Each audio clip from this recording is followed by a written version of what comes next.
Our world is soaring toward 2012. Time is speeding up. Chaos is shifting into a new level, and we feel the pull to unlock the mysteries of the universe. Timeless spiritual wisdom offers the point of stability to navigate these times and to open our greatest potential. So sit back, relax, and enjoy the fun and knowledge of visionary best-selling authors Sri and Kira as they explore these mysteries and invite your higher love to come forward. And now, here are Sri and Kira. Namaste, I am wisdom teacher Kira Raa. And I am Kira Raa, and I am inviting you to join us on a journey tonight because we're diving deep into questioning authority. You know, is it good for society or not to question what's going on? We're living in this age of the anonymous movement, of Republicans and Democrats literally just going after each other with vicious tenacity.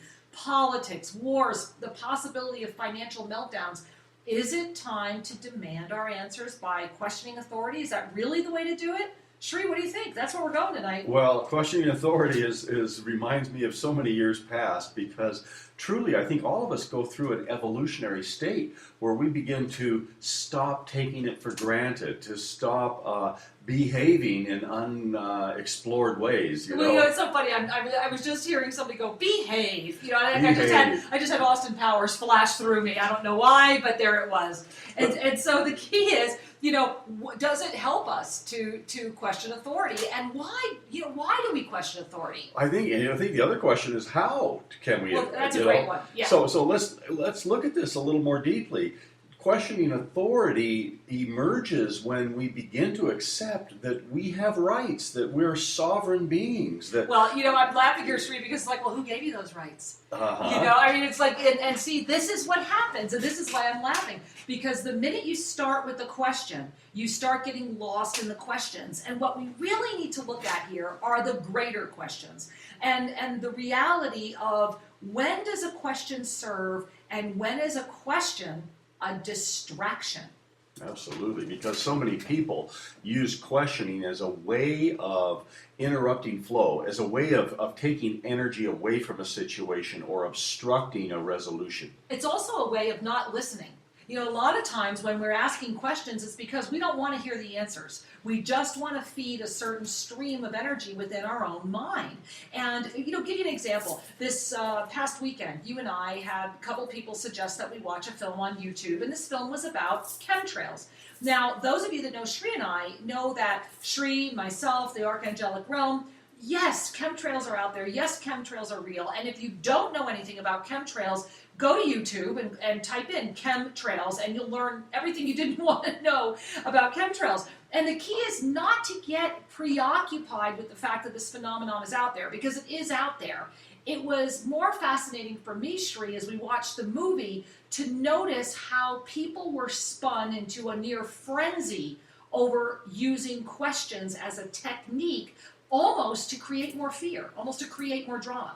Well, yeah, because questions have an energy driving them.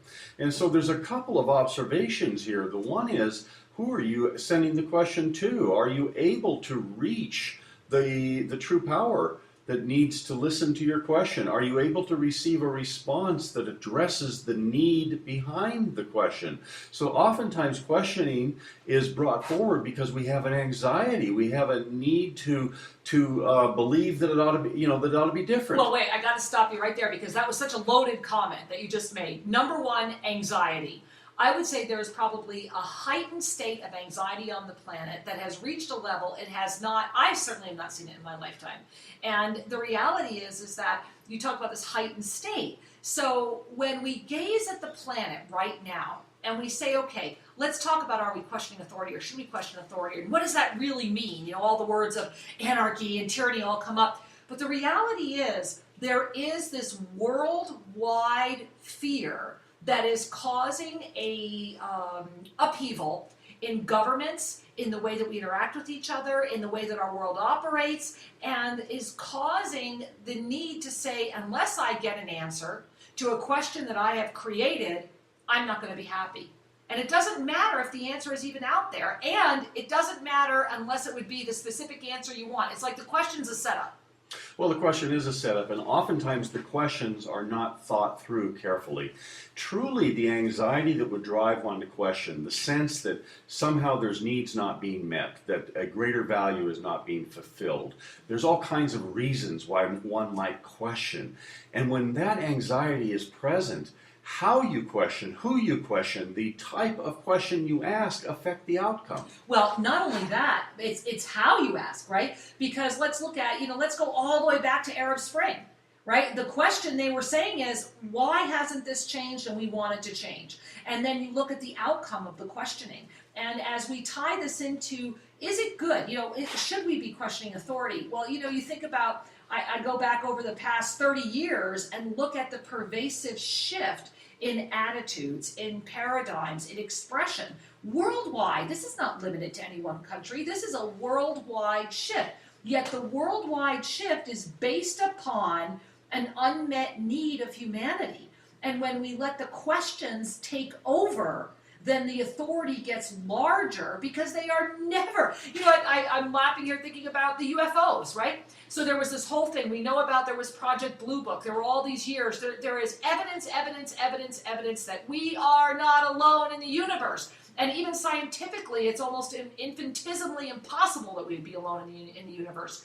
Yet, not too many years ago, they finally held a huge official press conference with the National Press Club, thousands of people, interviews, people that had, really credible, we're talking about credible people from all over the world came, and it received almost no publicity. It received almost no exposure because the questions that they brought forward, the bottom line is, don't want to be answered. Those in the power that have the answers will never give the answer, so all it does is inspire more questions, thereby inspiring more confusion, fear, manipulation of energy, misunderstanding. I mean, it's a wild ride, Sri. Well, and it also inspires apathy because Yes. the questions do not seem to produce an effect.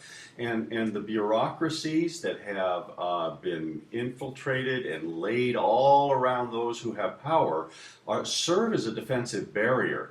And so you ask yourself, is a corrupt democracy any better than a monarchy or a tyrant, an army-driven country? No. And we could have a lovely debate on that issue of which is the freer Well, society. I think we brought up about 10 things tonight that we can have a lovely debate about, and quite a few shows about, quite frankly. But truly, it gets down to your essential authority and your ability to look at what's going on in your life. Well, and to look at what's going on around you and the judgments and the belief systems of people around you. How many of you, when you even saw the title of this show, Questioning Authority, Good for Society, how many of you either went, oh God, bunch of old hippies questioning authority, or thought about, yeah, anonymous, we're gonna get out there. Yet the reality is, and where we want to take this, and where we're gonna go in the second half of the show is, what is the higher objective of even asking a question?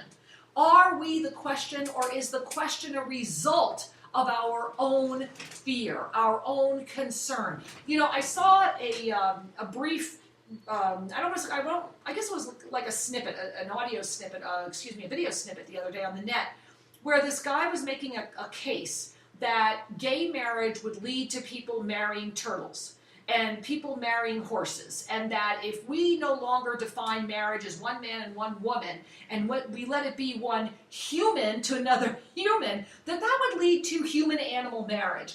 And I must admit that the way he did it and the way he was putting in the questions would lead those that were hung up on the question down this path of absolute, forgive me, insanity. The reality is that there is a beautiful recognition that is waking up in humanity that things are certainly getting off track right now. And how do we bring them back? To take the gift of gay marriage and bring it and compare it to somebody who's gay marrying an animal, or someone who's not gay marrying an animal, I don't know what it would be, is insane. It's an insane leap, and it was made based on the questions. And the questions were coming from a quote-unquote mainstream news anchor who was stimulating the person who was talking to get them to go there. So talk to me about that. Well, so that really brings us to the quality of the question. Yes. You know, questions are a sneaky way of slipping in an agenda. Right. We disguise it as a question. Right. Questions are a sneaky way of breaking up one's attention span, of distracting. They're a sneaky way of grabbing control. Right. And so you look, what are the real motives? You know, I'm asking the question behind the question right now. What is the purpose of your question? Well, and this is the key. You know, for example, the gift is that when you recognize that the objective of a question is actually not to find the answer. The objective of the question is to move toward a more refined question, to keep going. Because when you move in that direction, when you're asking the question with the sacred intention of getting the greater question, you find out you suddenly have no question. That there's only one question, because this is how the divine works. You know, the question of, let's say, how can I get rid of my anger? How can I change my attitude? Those questions actually are bogus questions. They're never going to lead anywhere. That has been discovered eons ago. The wiser way is to know the source of the question. And the source of the question is human nature itself, the essence of your own nature. And so the only way that you can move forward is to recognize you are not your nature. Now there's a big one. You are not your nature. Your nature is influenced by your past thoughts, and you are not your past thoughts. So if you observe all your thoughts, what happens is you soon find out that your thoughts have been influenced by the environment you are in, physically and mentally. So let's all take a deep breath. Was I on a soapbox? We'll talk about a soapbox. You almost blew my mind there. We covered a cosmic thought form. Ooh, guys, we covered a cosmic thought form. And you know what, Shri? I'm so glad you feel that way, because that's exactly where we need to go. We need to bust the paradigm of the question. We need to bust the old belief systems, and we need to go into the second half of this show exploring that deeply. All right, so we went from questioning authority to questioning ourselves to questioning our own nature to the recognition that possibly our history is defining our questions. Boy, have we been warping time, because that's a lot of ground for the first half of this show, and I'm excited about where we're going next. All right, amateur philosophers, amateur questioners. And professionals alike. Let's pull up a chair. We're going to jump even deeper into this dynamic conversation. Stay with us. Namaste, beloved one. This is Kira Raa, and I am inviting you to take a journey of the soul in the land of the heart. Imagine your life free from chaos and filled with creative clarity. Imagine waking up each day in your private lakefront casita, greeted by brilliant sun, flowers, and birds. It is here that you will effortlessly resurrect your divine blueprint in pristine energy. Yes, I am inviting you to join us for a personal resurrection vacation retreat at beautiful Lake Atatlan, Guatemala. Here, you can rejuvenate your life as you indulge in Tosa spa cuisine, private healing sessions, yoga, tai chi, meditation, and loving support. Imagine enjoying pure air, zero noise pollution, and endless stars in this ascended nirvana. The time is now to claim your true joy. Learn more by visiting shriandkira.com and just click on the Resurrection Vacation Treat page. Tosa La Laguna, healing lives, healing hearts. We welcome you home. The path of self-ascension is a conscious decision that brings your life experience into alignment with soul consciousness, the rare gift of an active approach to living in the heart and manifesting the present moment. Sri Ram Ka and Kira Raa invite you to visit Self-Ascension Magazine, a free online self-ascension hub that lifts your spirits and frees your heart to soar. On the Self-Ascension Magazine website, you can read Sri and Kira's perspectives on what's happening today. Discover a daily meditation and weekly practice. Watch special video and audio clips. Follow Kira Raa's messages from the Archangelic Realm and learn about upcoming events or courses. Relax and enjoy a visit to Self-Ascension Magazine online at www.shriandkira.com. Explore, participate, and unfold this rare treat for yourself. Remember, that's shriandkira.com. Oh, Welcome back. We're glad you're with us. You know, we sure are. And for those of you that are still recuperating from my tirade, so to speak, we're going to make it really easy because the key here was to capture your attention. Have we done that? I hope so. Me too. And so the reality, my loves, is that when we question authority, when we ask ourselves, even is that good for society, the reality is, Shri, as we so well know, there are actually 5 levels to this process. Which brings us to the mind of a 2-year-old. Well, then I feel great now. Put me in my sandbox. I'm good. Okay, how many of you have had a child around you that says, why? Why? All the time. Why? And you ask, why are they questioning? Why do you want to know? What is this? And it isn't about the question. Right, it never is. What is it about? It's about the ability to differentiate. It's about the ability to find out, maybe I have some authority. Well, what a wonderful point. To come back to the 2-year-old discernment that maybe I have some authority. Maybe the authority, the wisdom, the power, the gift, the freedom has been sitting right inside me the whole time. And then, of course, the 2-year-old begins to realize the world is pretty big and scary. Well, you know, and it leads us to when we're questioning authority, we've been trained how to do it, haven't we? Isn't the fact that we start questioning authority because at some point we began questioning ourselves? Well, we did, and we also were taught how to question and what was acceptable to question and when to open your mouth and when not. So we start bringing in a whole series of beliefs and structures around questioning. And that really limits our ability to get the full value from the process. In so many ways. Well, in so many ways. And you know, remember that it's important to look at everything we've been talking about today because it's time for change. We are at the ultimate time for change, which means perhaps it's time to pay attention to the whole concept of questioning and why we question. So Shri, why don't we dive into the 5 processes? Absolutely. So we just touched on the first one.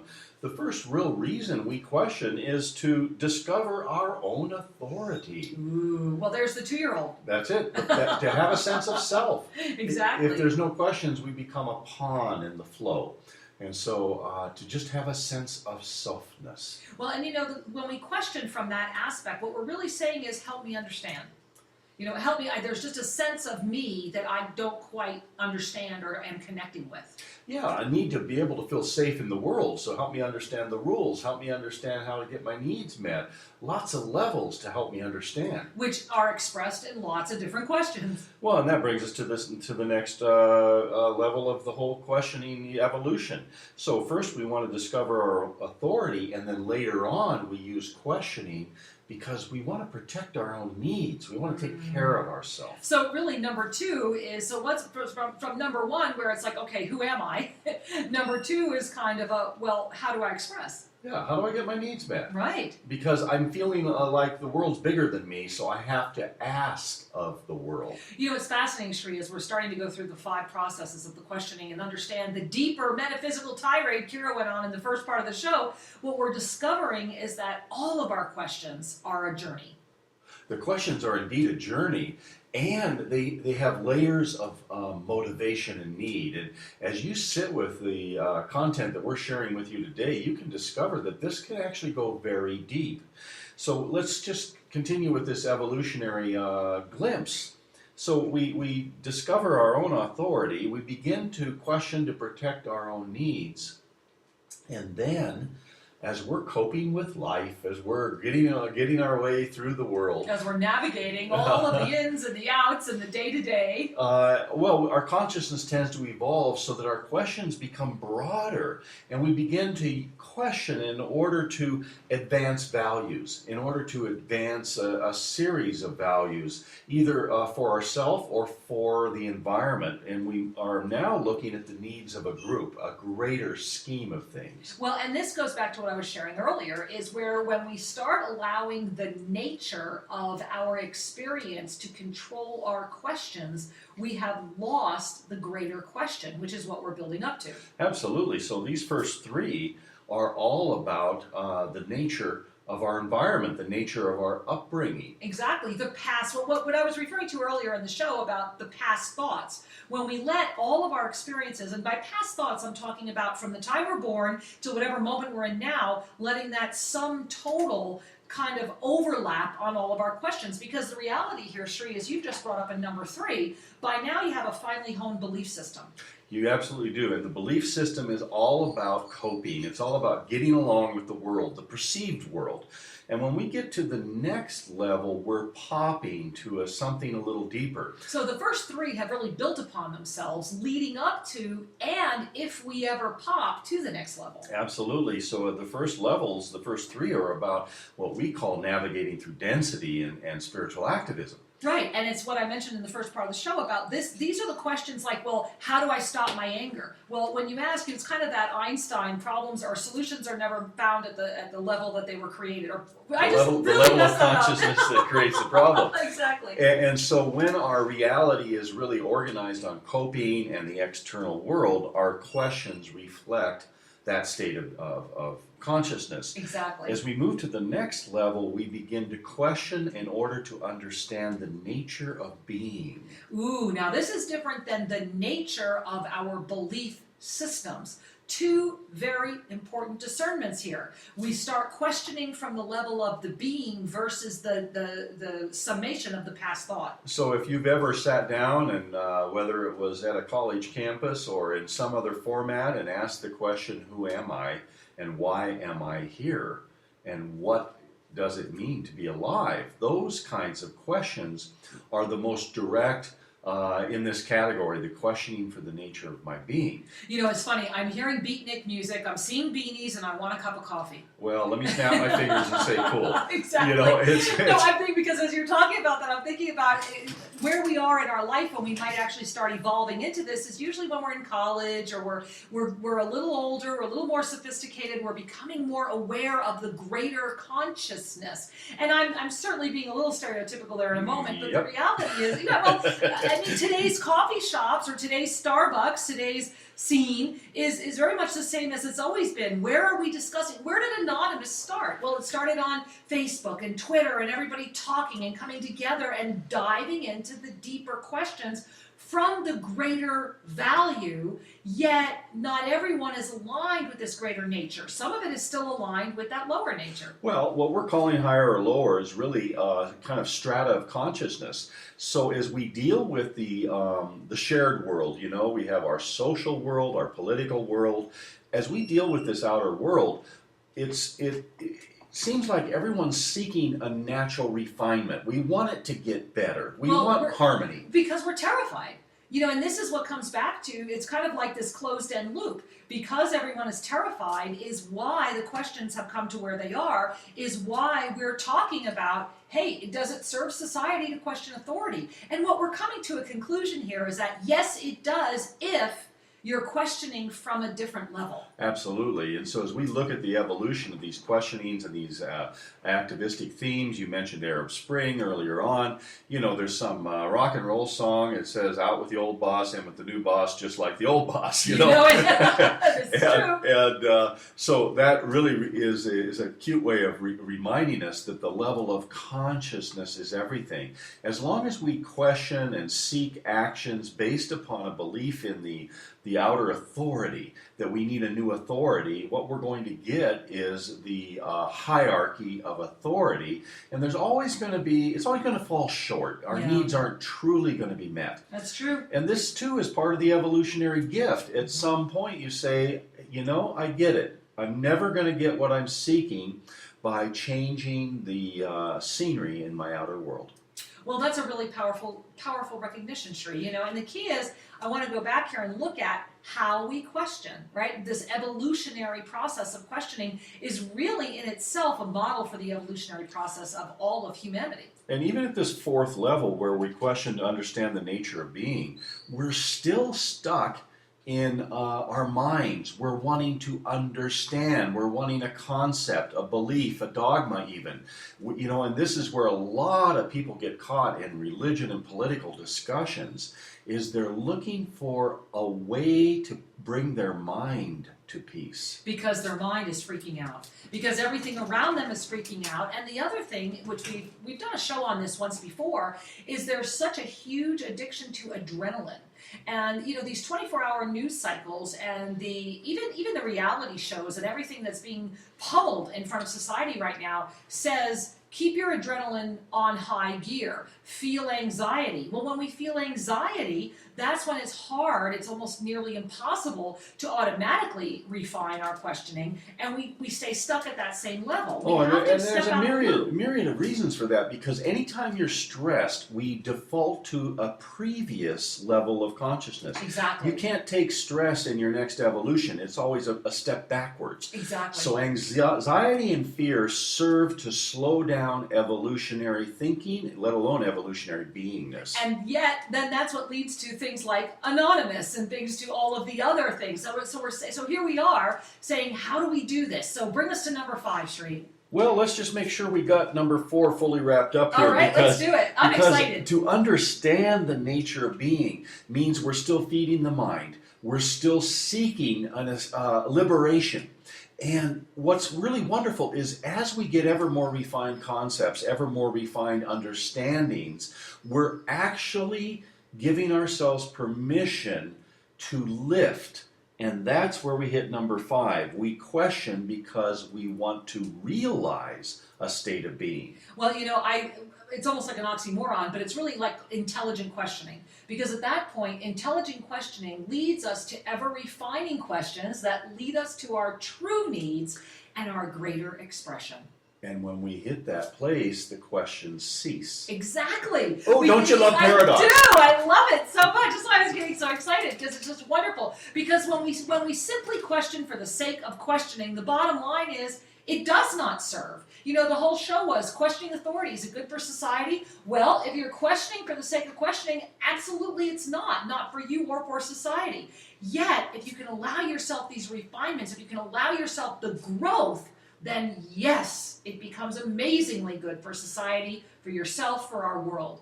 And so questioning is a rather broad way of saying we all must learn, we all must evolve, and by all means ask your questions, but get clear along the way of what need are you trying to fulfill? Exactly. What's the question behind the question? Keep going. And the more we keep going, the more we keep refining, the more our world will shift. So go out there, question the authority, and allow yourself to find your deeper essence, your deepest truth, because you make a difference. And until we have the gift to sharing this precious time with you again, my loves, may you bring a hand to your heart, take in that deep, precious breath, and know that all is truly well. Thank you for joining us today for 2012 Higher Love. Remember that you can find out more about Sri and Kira by going to SriandKira.com. That's SriandKira.com.